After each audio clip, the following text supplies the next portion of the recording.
Hello guys, आज हम discuss करेंगे जो कोलिगेटिव प्रॉपर्टी बच गई थी। हमारी चार कोलिगेटिव प्रॉपर्टी होती है। First RLVP, relative lowering in vapour pressure. Second elevation in boiling point, ये हमने कंप्लीट कर ली थी। बच कौन सी गई हमारे पास में? DFP, depression in freezing point. OP, osmotic pressure. तो पहले हम डिस्कस करेंगे, किस पे डिस्कस करेंगे? DFP पे, depression in freezing point.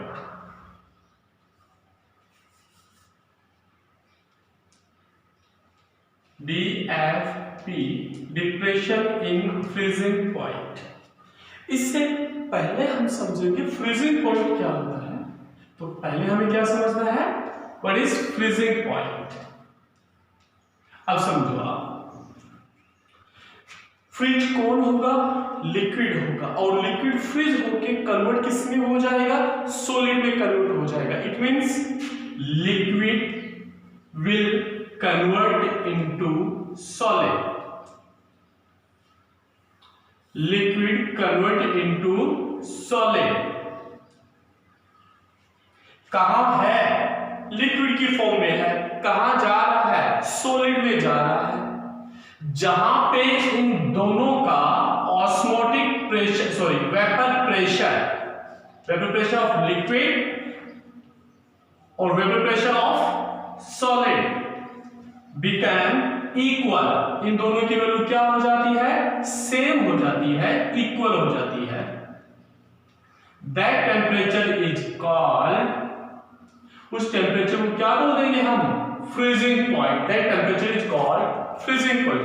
It means what is freezing point? The temperature at which vapour pressure of liquid becomes equal to vapour pressure of solid is called freezing point. ठीक है, कहां से कहां है, कहां जा रहा है, दोनों का क्या हो जाए? प्रेशर मींस कौन सा प्रेशर?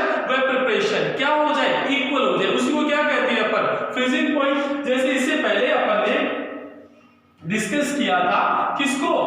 कौन से पॉइंट को डिस्कस किया था अपन ने भाई? इससे अभी फ्रीजिंग पॉइंट, इससे पहले कौन सा था? बॉइलिंग पॉइंट था। तो बॉइलिंग पॉइंट में लिक्विड, यहां पे लिक्विड था, कहां जा रहा था? एटमॉस्फेयर में। तो लिक्विड किस में जा रहा था? एटमॉस्फेयर में। दोनों का क्या इक्वल कर दिया था अपन ने? Pressure. The temperature at which vapour pressure of liquid becomes equal to atmospheric pressure called boiling point. कहां था? लिक्विड में। कहां जा रहा था? एटमॉस्फेयर में। दोनों का क्या हो गया? Equal pressure. That temperature is called boiling point. जहां से है, जहां है और जहां जा रहा है, दोनों का प्रेशर क्या हो जाना चाहिए? सेम हो जाना चाहिए। फ्रीजिंग पॉइंट में भी वही किया। कहां है? लिक्विड में। कहां जा रहा है? सॉलिड में। दोनों का सेम हो गया। क्या हो गया? प्रेशर। कौन सा प्रेशर? Vapour pressure. उसी टेम्परेचर को क्या बोलेंगे अपन? फ्रीजिंग पॉइंट, मेल्टिंग पॉइंट, जो भी हो। तो फ्रीजिंग पॉइंट क्या हो गया हमारे पास में? The temperature at which vapour pressure of liquids become equal to vapour pressure of solid is called freezing point. Clear? अब दूसरा हमें समझना है, जो हमारा मेन टारगेट था, depression in freezing point. Depression in freezing point, DFP। तो DFP में क्या होता है? ये अपने पास में, हमारे पास में प्योर सॉल्वेंट है, सॉल्वेंट है। इसका फ्रीजिंग पॉइंट है TF नॉट। नॉट मतलब प्योर, नॉट मतलब प्योर। क्या है ये? Pure solvent. इसका फ्रीजिंग पॉइंट कितना है? TF not. ठीक है, अब इसमें इस प्योर सॉल्वेंट में हम मिक्स कर देते हैं नॉन वोलेटाइल सोल्यूट। हमने ऐड कर दिया, क्या ऐड कर दिया? Non volatile solute. Non volatile solute हमने इसमें ऐड कर दिया। नॉन वोलेटाइल सोल्यूट ऐड कर दिया। अब क्या बन गया? ये सॉल्यूशन बन गया। इस सॉल्यूशन का अब जो फ्रीजिंग पॉइंट है that is TF। TF not की वैल्यू क्या होती है? ज्यादा होती है। Freezing point of pure solvent is high. Pure solvent का जो फ्रीजिंग पॉइंट था वो क्या हो गया? क्या होता है? ज्यादा होता है। सॉल्यूशन का फ्रीजिंग पॉइंट क्या हो गया, कम हो गया। On adding non volatile solute, तो कितना फ्रीजिंग पॉइंट कम हो गया, del T F is equal to कितना कम हो गया, पहले कितना था टी एफ नॉट, अब कितना हो गया T F, that is called depression in freezing point. समझना दोबारा से, पहले हमने समझना जो मेन कोलिगेटिव प्रॉपर्टी है हमारे पास में कौन सी है, डिप्रेशन इन फ्रीजिंग पॉइंट। पहले हमने समझा फ्रीजिंग पॉइंट की डेफिनेशन, लिक्विड कहां से कहां जा रहा है, लिक्विड स्टेट से सॉलिड स्टेट में जा रहा है, दोनों का क्या सेम हो जाएगा, वेपर प्रेशर, उस टेम्परेचर को अपन क्या बोल देंगे, that temperature is called freezing point. तो डीएफपी डिप्रेशन कब हो जाता है, when non volatile solute is dissolved in pure solvent. Non volatile solute डाला हमने प्योर सॉल्वेंट में, then its freezing point decrease, तो इसका फ्रीजिंग पॉइंट क्या हो गया, डिक्रीज हो गया। वो कितना डिक्रीमेंट हो गया, कितना कम हो गया, that is called depression in freezing point. उसी को क्या बोलते हैं अपन, depression in freezing point. Clear. ऐसा डिप्रेशन इन फ्रीजिंग पॉइंट जैसा अपन ने एलिवेशन इन बॉइलिंग पॉइंट में समझा था, सेम वैसा का वैसा ही है। In same way depression in freezing point del T F is directly proportional to molality of solution. ठीक है, del T F equal to small m, then del T F is equal to K F into m। K F जहां elevation in boiling point में K B था, वहां पे यहां पे उसकी जगह क्या आ गया, के एफ आ गया। उसके भी तीन नाम थे, इसके भी तीन नाम है। First molar depression coefficient, molar depression coefficient, दूसरा नाम है depression coefficient, molar depression coefficient, दूसरे से डिप्रेशन कोफिशिएंट। तीसरा क्रायोस्कोपिक कांस्टेंट, तीसरा नाम क्या इसका, क्रायोस्कोपिक कांस्टेंट। ठीक है, अब हमें पता है मोलालिटी का formula, molality is equal to W by NW 1000 by capital W in gram, small w weight of solute, NW weight of molecular weight of solute, 1000 capital W weight in gram of solvent. Clear. Then del T F is equal to K F into n, n की value क्या आ गई हमारे पास में, W by NW 1000 by capital W in gram. ये हमारे पास में डिप्रेशन इन फ्रीजिंग पॉइंट का फॉर्मूला आ गया, del T F is equal to K F W by NW 1000 by capital W in gram. ठीक है फ्रेंड्स, अब इसके आगे समझेंगे इसका ग्राफ।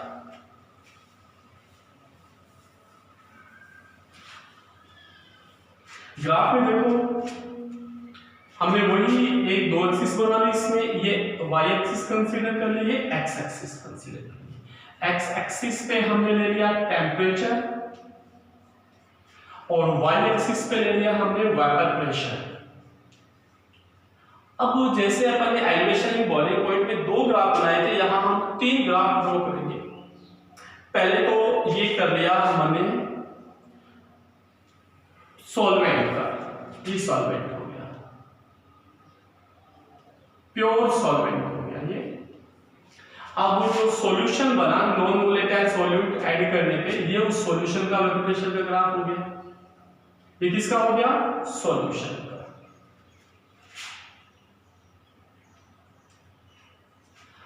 ठीक है, अब हम इसकी जो सॉलिड स्टेट है उसके लिए ग्राफ और बनाएंगे। तो एक ग्राफ हमने बना लिया ये सॉलिड स्टेट का। क्लियर, ये ग्राफ बन गया सॉलिड स्टेट का।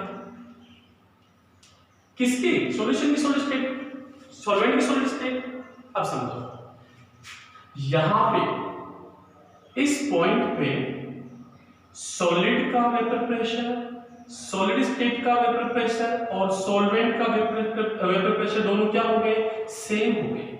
इस टेम्परेचर को क्या बोलेंगे अपन, ये क्या अपने पास में सॉलिड का है, ये क्या है अपने पास में सॉल्वेंट का है, सॉरी उल्टा कर दिया अपन ने ग्राफ, ये ग्राफ होगा सॉल्वेंट का और ये ग्राफ हो गया हमारे पास में सॉल्यूशन का। तो इस टेम्परेचर पे सॉल्वेंट ये सॉल्यूशन का क्या हो गया फ्रीजिंग पॉइंट हो गया TF। ये क्या हो गया इस पॉइंट पे सॉल्वेंट का सॉलिड वेपर प्रेशर क्या हो गया सेम हो गया, तो ये हो गया TF नॉट। पहले कितना था TF था, सॉल्वेंट जब सॉल्वेंट प्योर स्टेट में था तो उसका फ्रीजिंग पॉइंट कितना था TF नोट था। अब कितना हो गया TF हो गया, कितना कम हो गया, दैट इज कॉल्ड TF। उसको क्या बोलते हैं अपन डिप्रेशन इन फ्रीजिंग पॉइंट। तो इसमें ग्राफ हो जाएगा, इसमें 3 ग्राफ बनेंगे, एक सॉलिड का, एक सॉल्वेंट का, एक सॉल्यूशन का। सॉल्वेंट का ग्राफ ऊपर आता है, सॉल्यूशन का ग्राफ नीचे आता है। डिस्कस किया था लास्ट वीडियो में हमने क्यों होता है, ये इसका ग्राफ बन जाएगा। क्लियर, समझ में आ गया होगा ये। तो ये हमारे पास में इसके साथ देखो ये हमारी जो थर्ड कोलिगेटिव, इसके साथ में अपनी थर्ड कोलिगेटिव प्रॉपर्टी कंप्लीट होगी। फर्स्ट हमने डिस्कस की थी, कौन सी कोलिगेटिव प्रॉपर्टी को डिस्कस किया था अपन ने, relative lowering in vapour pressure. Second colligative property EBP, elevation in boiling point. EBP और DFP दोनों ही सेम है, बिल्कुल एज इट एज, दोनों के फॉर्मूले सेम है, दोनों की डेफिनेशन भी लगभग सेम सी है, सारा सेम साइन के अंदर, दोनों के ग्राफ में थोड़ा सा डिफरेंस है, बाकी सेम है। ठीक है, तो फर्स्ट अपनी कोलिगेटिव प्रॉपर्टी थी relative lowering in vapour pressure, दूसरी थी EBP elevation in boiling point, तीसरी हो गई depression in freezing point. Now we have to discuss fourth colligative property osmotic pressure. Osmotic pressure को समझने से पहले हमें समझना पड़ेगा ऑस्मोसिस, यानी पहले हम किसको समझेंगे ऑस्मोसिस। ऑस्मोसिस क्या होता है,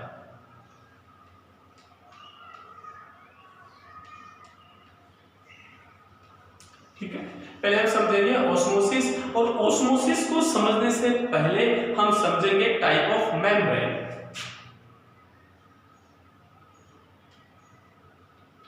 टाइप ऑफ मेम्ब्रेन समझते हैं, टाइप्स ऑफ मेम्ब्रेन। एक जो सॉल्यूशन होता है उस सॉल्यूशन में 2 पार्ट होते हैं बाइनरी सॉल्यूशन में, one is solute and another is solvent। Generally solute के पार्टिकल जो होते हैं वो बड़े होते हैं, सॉल्वेंट के पार्टिकल छोटे होते हैं।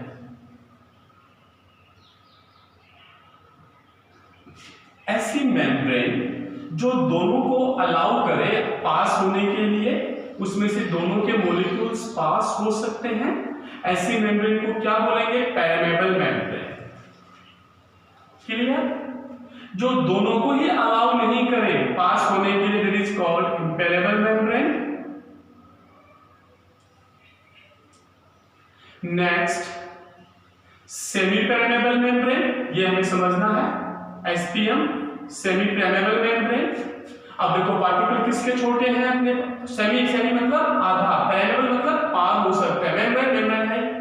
पार्टिकल किसके छोटे हैं, सॉल्वेंट के पार्टिकल छोटे हैं, सॉल्यूट के पार्टिकल क्या है बड़े हैं। तो जिधर से अब इनमें से सिर्फ एक के लिए ही है, तो फिर किसके लिए हो सकती है, सॉल्वेंट के लिए हो सकती है, क्योंकि सॉल्यूट का पार्टिकल तो बड़ा है, तो जहां से ये निकल सकता है वहां से तो निकल सकता है, तो फिर तो वो पेरमेबल हो जाएगी। तो इन दोनों में से किसके पार्टिकल पास हो सकते हैं, सॉल्वेंट के। तो सेमी पेरमेबल मेम्ब्रेन में क्या होता है, the membrane allow through to which particle of solvent can pass but particle of solute cannot pass। तो मेम्ब्रेन के हमारे पास में हम समझना क्या चाहते हैं ऑस्मोटिक प्रेशर। ऑस्मोटिक प्रेशर को समझने के लिए पहले समझेंगे ऑस्मोसिस, और ऑस्मोसिस को भी समझने से पहले हमें समझना होगा, क्या समझना होगा, types of membrane. Types of membrane, कितने तरह की मेम्ब्रेन हमारे पास में, 3 तरह की मेम्ब्रेन है। पेरमेबल मेम्ब्रेन जैसे दोनों के पार्टिकल पास हो सकते हैं सॉलिड और सॉल्वेंट के, दोनों के नहीं हो सकते इम्पेरेबल, सिर्फ सॉल्वेंट के पार्टिकल को अलाउ करती है, that is called semi permeable membrane. जैसे पर्चमेंट मेम्ब्रेन है, जितने भी सेल मेम्ब्रेन है, वो सारे के सारे क्या होते हैं, सेमी पेरेबल मेम्ब्रेन होती हैं। क्लियर? अब हम समझेंगे ऑस्मोसिस क्या होता है। ठीक है, तो ऑस्मोसिस को अपन समझते हैं।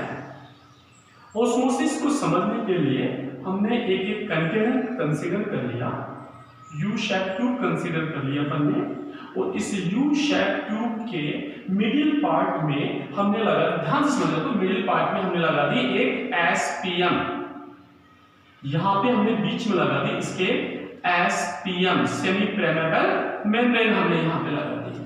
अब हमने क्या कर दिया, इसकी दोनों साइड में सॉल्यूशंस हमने फिलअप कर दिया। इस साइड में जो सॉल्यूशन है वो हाई कंसंट्रेशन का, चलो अपन ने कंसीडर कर लिया। इस साइड में जो सॉल्यूशन है वो हाई कंसंट्रेशन का सॉल्यूशन है, और इसके दूसरी साइड में जो सॉल्यूशन है उसकी कंसंट्रेशन क्या है, कम है। देखो दोनों तरफ इसको हमें समझना है। इस साइड जो है यहां पे तुम समझना कंसंट्रेशन क्या है, यहां पे ज्यादा है। ठीक है, और दूसरी साइड भी हमें सॉल्यूशन लेना है, लेकिन वहां की जो कंसंट्रेशन है वो क्या है, कम है।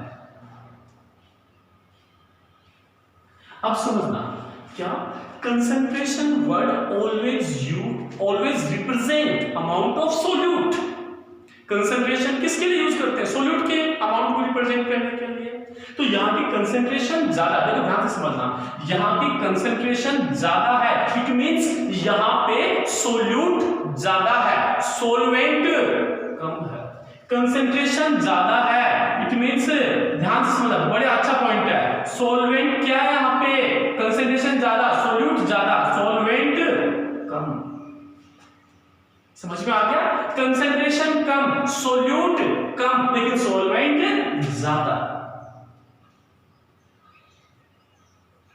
सॉल्वेंट यहां पे क्या है, ज्यादा है। समझ में आ गया। एक हमने कंटेनर, हम किसको समझना चाह रहे हैं, ऑस्मोसिस को समझना चाह रहे हैं। उसको समझने से पहले हमें समझा types of membrane, permeable membrane, impermeable, semi permeable. Semi permeable membrane allows only particle of solvent. ठीक है, तो अब हम समझना चाहते हैं ऑस्मोसिस को। ऑस्मोसिस को समझने के लिए हमने यू शेप कंटेनर ले लिया, उसके मिडिल पार्ट में लगा दिया हमने सेमी पेरेबल मेम्ब्रेन, उसके दोनों तरफ में हमने सॉल्यूशंस फिल अप कर दिए, एक लो कंसंट्रेशन का, एक हाई कंसंट्रेशन का। जहां की कंसंट्रेशन ज्यादा है, इट मींस वहां सॉल्यूट ज्यादा है, सॉल्वेंट कम है। कंसंट्रेशन कम है, सॉल्यूट कम है, सॉल्वेंट ज्यादा है। ठीक है, तो हमने दोनों को कांटेक्ट में रख दिया। अब क्या देखेंगे, ये मैं देखो, जैसे दो बॉडीज कांटेक्ट में आएंगे, अगर एक हाई पोटेंशियल की हो, एक लो पोटेंशियल की हो, तो चार्ज फ्लो हो जाएगा, दोनों का पोटेंशियल क्या हो जाएगा, सेम हो जाएगा। रूल है फिजिक्स में, चाहे केमिस्ट्री में। इंटेलिजेंट हो चाहे वीक बच्चा होगा, आप एक इंटेलिजेंट बच्चे के पास में वीक बच्चा बिठा देंगे तो धीरे धीरे वीक बच्चा भी क्या हो जाएगा, थोड़ा सा इंटेलिजेंट हो जाएगा, नहीं क्या। तो यानी दो ऑब्जेक्ट को अगर अपन पास पास रखते हैं, दो ऑब्जेक्ट को टच में करते हैं, तो उनकी प्रॉपर्टी सेम होने की टेंडेंसी होती है। इन सेम वे अगर यहाँ पे अपन दो सॉल्यूशन को अलग रख दिया है, यहाँ पे सॉल्वेंट का अमाउंट कम है, यहाँ सॉल्वेंट का अमाउंट ज्यादा है, या ये कहें यहाँ की कंसंट्रेशन ज्यादा है, यहाँ की कंसंट्रेशन कम है। When two solutions of different concentrations are separated by semi-permeable membrane, then particle of solvent ज्यादा कहाँ है, जहाँ की कंसंट्रेशन क्या है, कम है, तो particle of solvent start to move from कहाँ से किधर, from जहां ज्यादा है, कहां ज्यादा है, इधर ज्यादा है, from lower concentration to higher concentration. This phenomena is called osmosis. भाई सॉल्वेंट कहां ज्यादा है, इधर ज्यादा है, इधर कम है, तो सॉल्वेंट के पार्टिकल इधर से इधर आने स्टार्ट हो जाएंगे, उसी को क्या बोलते हैं, ऑस्मोसिस। अब समझना, पूरी डेफिनेशन समझते हैं। When two solutions of different concentrations are separated by SPM, then particle of solvent start to move from lower concentration to high concentration. This phenomena is called osmosis. Clear? तो osmosis क्या है वो हमें समझ में आ गया।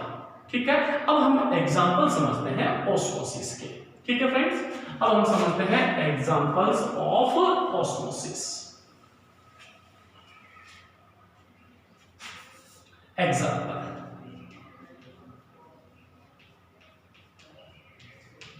फर्स्ट, मुरझाए हुए फूल अगर हम पानी में रख देंगे तो देखो पानी, समझना, मुरझाए हुए फूल, फूल क्यों मुरझा गए? क्योंकि उनकी जो लीव्स थी, पत्तियां थी, उनसे वाटर वेपराइज्ड हो गया। वाटर वेपराइज हो गई तो क्या हो गई? वो मुरझा गई। वाटर वेपराइज हो गया इसका मतलब वहां से सॉल्वेंट क्या हो गया? बाहर निकल गया। तो वहां की कंसेंट्रेशन क्या हो गई? ज्यादा। कहां की? पत्ती के अंदर की। अगर हम उसको पानी में रख देंगे तो पानी उसके अंदर चला जाएगा, सॉल्वेंट चला जाएगा, वो दोबारा क्या हो जाएगी? फ्रेश हो जाएगी। There is an example of osmosis. When wilted flowers are placed in fresh water, then they again become fresh. जब हम वाटर के अंदर मुरझाए हुए फूलों को रख देते हैं तो दोबारा क्या हो जाते हैं? वो तरोताजा हो जाते हैं। ये किसको रिप्रेजेंट करता है? ऑस्मोसिस के एग्जांपल्स को। इसी तरीके से जो गाजर है ना, बिल्कुल मुरझा गई है, उसको पानी में रख देंगे तो उसमें भी वाटर मॉलिक्यूल्स आ जाएंगे, दोबारा क्या हो जाएगी? टाइट हो जाएगी, फ्रेश हो जाएगी। This one is also example of osmosis. कच्चे आम का जब अचार डालते हैं तो जो कच्चे आम के पीसेस हैं, समझना, कच्चे आम के जो पीसेस हैं वो हम नमक के पानी में हमने रख दिए। सपोज ये पीस है कच्चे आम का, इसको हमने नमक के पानी में रख दिया। अब उसने नमक के पानी में रखा, उसमें नमक ज्यादा है तो पानी कम है। नमक ज्यादा मतलब पानी, नमक की कंसेंट्रेशन क्या है? ज्यादा। यहाँ की कंसेंट्रेशन क्या होगी? कम होगी। तो क्या होगा? इसके अंदर से जो कच्चे आम के पीस हैं उसके अंदर का पानी कहाँ आने लग जाता है? बाहर आने लग जाता है। Exosmosis. When pieces of raw mangoes are placed in saline water, then they become shrink. वो क्या हो जाएंगे? उनका साइज क्या हो जाएगा? छोटा हो जाएगा, श्रिंक कर जाएंगे वो, क्योंकि उनका वाटर वो कहाँ निकल आएगा? बाहर निकल आएगा। This one also an example of osmosis. ये भी किसका एग्जांपल है? ऑस्मोसिस का एग्जांपल है। नेक्स्ट एग्जांपल, एक इंपॉर्टेंट एग्जांपल, जो लोग ज्यादा सोल्ट लेते हैं या ज्यादा सॉल्टी फूड लेते हैं उनके टिश्यूज में वाटर रिटेंशन होने लग जाता है, जल का ठहराव होने लग जाता है। ड्यू टू दिस उनमें स्वेलिंग आ जाती है, पफनेस क्रिएट हो जाती है। This disease is called oedema. कोई बात क्वेश्चन आता है, oedema. What is oedema? Those people which take lot of salt or salty food, then in their tissues water retention occurs. Due to this, swelling or puffiness create in them. This phenomena is called edema. इसको क्या बोलते हैं? Oedema बोलते हैं। ठीक है, ये कई बार एग्जाम में पूछा जाता है। तो ये हमने समझा। अभी तक क्या समझा? पहले हमने समझना कोलिगेटिव प्रॉपर्टी कौन सी समझना चाहते थे हम? Osmotic pressure. ठीक है, ऑस्मोटिक प्रेशर को समझने से पहले हमने समझना चाहा किसको? ऑस्मोसिस को। लेकिन ऑस्मोसिस को समझने से पहले समझा किसको? टाइप्स ऑफ मेम्ब्रेन को। तो पहले हमने किसको समझा? टाइप्स ऑफ मेम्ब्रेन को। तीन तरह की मेम्ब्रेन होती है, पेरिमेबल, इम्पेरिमेबल, सेमी पेरिमेबल। सेमी पेरिमेबल हमारे ज्यादा काम की है, this is the particle of solvent can pass, solute can't pass. ठीक है, फिर हमने समझा किसको? ऑस्मोसिस को। Osmosis when two solutions of different concentrations are separated by SPM, then particle of solvent start to move from lower concentration to higher concentration. This phenomena is called osmosis. Now example of osmosis. Osmosis के examples wilted flowers का, wilted carrot का, ठीक है। तीसरा example हमने लिया था raw mangoes का लिया था, एंड फोर्थ एग्जाम्पल एडेमा वाला लेना है। एडेमा वाला है those people which take salt, lot of salt और salty food, then water retain in their tissues. Due to this, in them swelling or puffness arise, create this phenomena is called edema. अब हमें जो main point समझना है osmotic pressure की definition समझिए। इधर से देखो ऑस्मोसिस हमने समझ लिया था क्या होता है। अब हम क्या कर रहे हैं, यहाँ पे इस तरह पार्टिकल आ रहे हैं, किसके पार्टिकल आ रहे हैं, इधर पार्टिकल्स आ रहे हैं, किसके पार्टिकल आ रहे हैं, सॉल्वेंट के पार्टिकल। उन सॉल्वेंट के पार्टिकल को रोकने के लिए मैंने यहां पे एक पिस्टन लगा दिया, किस पे, सॉल्यूशन ऑफ हायर कंसंट्रेशन पे एक पिस्टन लगा दिया।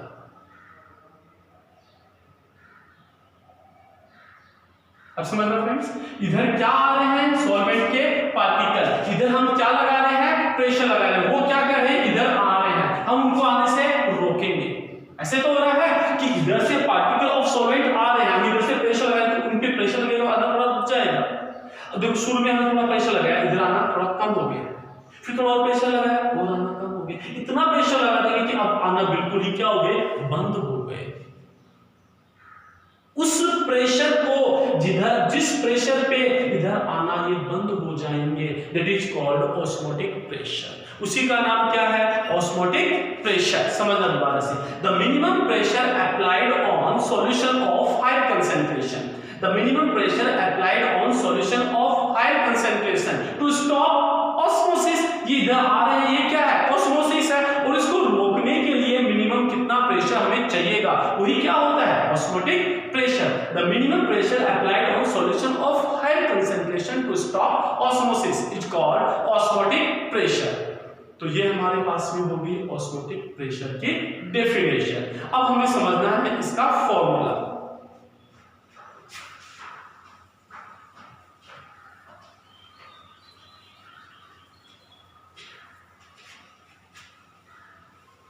अब हम समझेंगे फॉर्मूला ऑफ ऑस्मोटिक प्रेशर। देखिए, osmotic pressure represent by pi. Osmotic pressure किससे रिप्रेजेंट कर रहे हैं, यहां से पाई से रिप्रेजेंट कर रहे हैं। Osmotic pressure of a solution is directly proportional to temperature, absolute temperature means temperature in kelvin.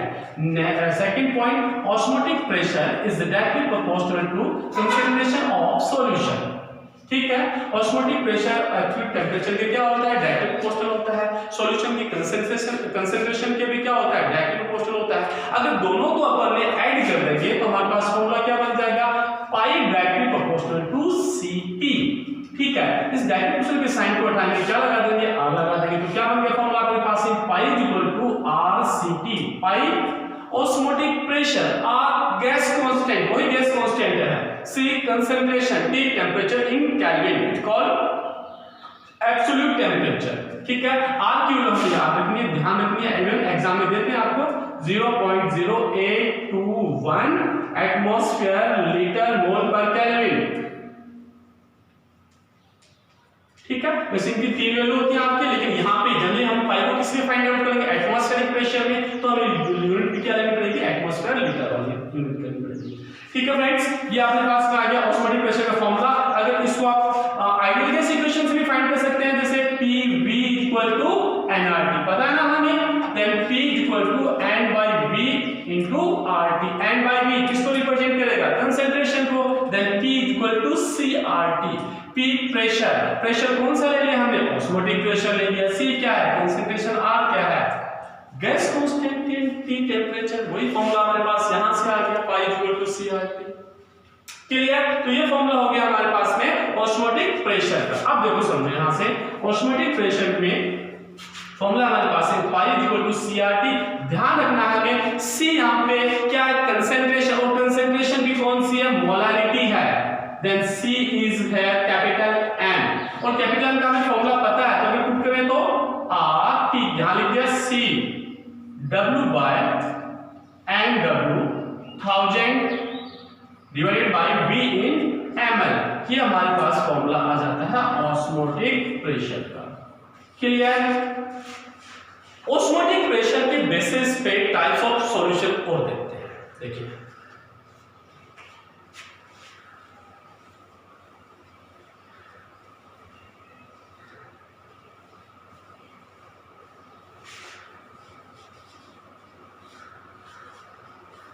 on the basis of osmotic pressure there are three types of solutions। चलो पहले जो इजी उसको समझते हैं, isotonic.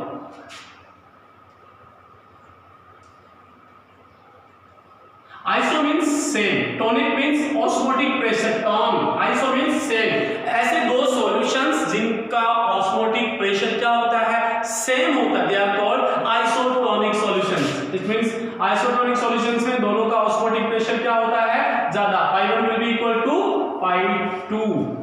Clear? Hypertonic solution, hyper और दूसरा क्या होता है, हाइपो।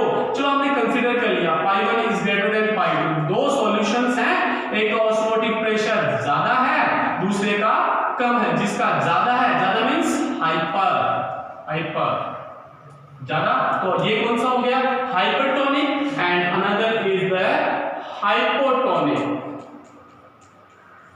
तो जिसका ऑस्मोटिक प्रेशर ज्यादा होता है उसको बोलते हैं हाइपरटोनिक, जिसका कम होता है उसको बोलते हैं हाइपोटोनिक। क्लियर? अब इसके लास्ट में आता है आरओ, रिवर्स ऑस्मोसिस, वो समझते देखिए।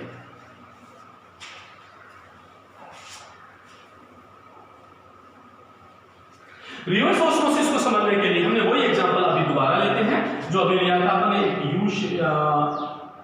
कंटेनर, जो अपन उस तरह का एग्जांपल लेते हैं, ये थोड़ा अलग है उससे, एनसीईआरटी में से आपको समझा देते हैं।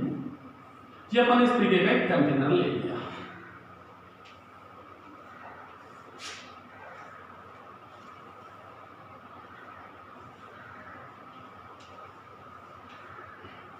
इसके बीच में हमने यहां पे लगा दी एसपीएम, थोड़ा साइड में देखिए इसको, ये हमने यहां पे लगा दी एसपीएम, और इसके दोनों साइड्स में अपन एक तरफ सॉल्टी वाटर भर देते हैं,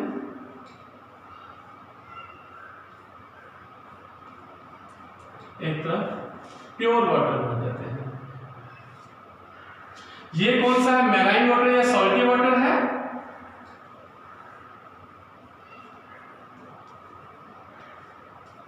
या सॉल्यूशन, सॉल्टी वाटर में तो इसकी कंसेंट्रेशन क्या है, ज्यादा है। दूसरी तरफ फ्रेश वाटर है या प्योर वाटर है, जिसकी कंसेंट्रेशन जीरो या जिसकी कंसेंट्रेशन बहुत कम है। यानी दोनों सॉल्यूशंस को अपन ने सेपरेट कर दिया, एक तरफ सॉल्टी वाटर रखा है जिसकी कंसेंट्रेशन बहुत ज्यादा है, एक तरफ प्योर वाटर है। तो देखो होगा क्या, एक्चुअल में होना क्या चाहिए कि जो प्योर वाटर के मॉलिक्यूल सॉल्टी वाटर में आने चाहिए, लेकिन हम यहाँ पे प्रेशर अप्लाई कर देंगे। कितना अप्लाई कर देंगे, ऑस्मोटिक प्रेशर के इक्वल, तो इधर आकर क्या हो जाएंगे, 1। अब यहाँ पे जो प्रेशर अप्लाइड है वो ऑस्मोटिक प्रेशर से भी क्या हो जाए, ज्यादा हो जाए। देखो यहाँ पे जो ऑस्मोटिक प्रेशर है वो क्या करता है, सॉल्वेंट के पार्टिकल को आना रोक देता है, ये तो होता है ना ऐसा। और यहाँ पे जो अप्लाइड प्रेशर है वो ऑस्मोटिक प्रेशर से भी क्या है, ज्यादा है। तो फिर क्या होगा, इधर से सॉल्वेंट के मॉलिक्यूल जो इधर आने चाहिए वो किधर जाना स्टार्ट कर देते हैं, इधर जाना स्टार्ट कर देते हैं। When pressure applied on solution of high concentration, when pressure applied on solution of high concentration is greater than osmotic pressure, then particle of solvent start to move from high concentration to lower concentration. This phenomena is called reverse osmosis, RO। RO जो water reverse osmosis के नाम इसके, RO water fresh water में gain करने में use करते हैं। तो ये उसको क्या बोलते हैं अपन, RO। कंडीशन क्या है, pressure should be greater than osmotic pressure. तो फ्रेंड्स ये थी चारों कोलिगेटिव प्रॉपर्टी यहाँ पे कंप्लीट हो गई। One is RLVP, relative lowering in vapor pressure, second EVP, elevation in boiling point, third depression in freezing point, fourth osmotic pressure को भी आपने लगभग पूरा कर लिया, उसके साथ में रिवर्स ऑस्मोसिस को भी कर लिया। अब हमारे पास में बचता है वन टॉप फैक्टर, और उसके साथ जो भी पॉइंट बचे वो लास्ट वीडियो में डिस्कस करेंगे, फिर सॉल्यूशन चैप्टर खत्म हो जाएगा।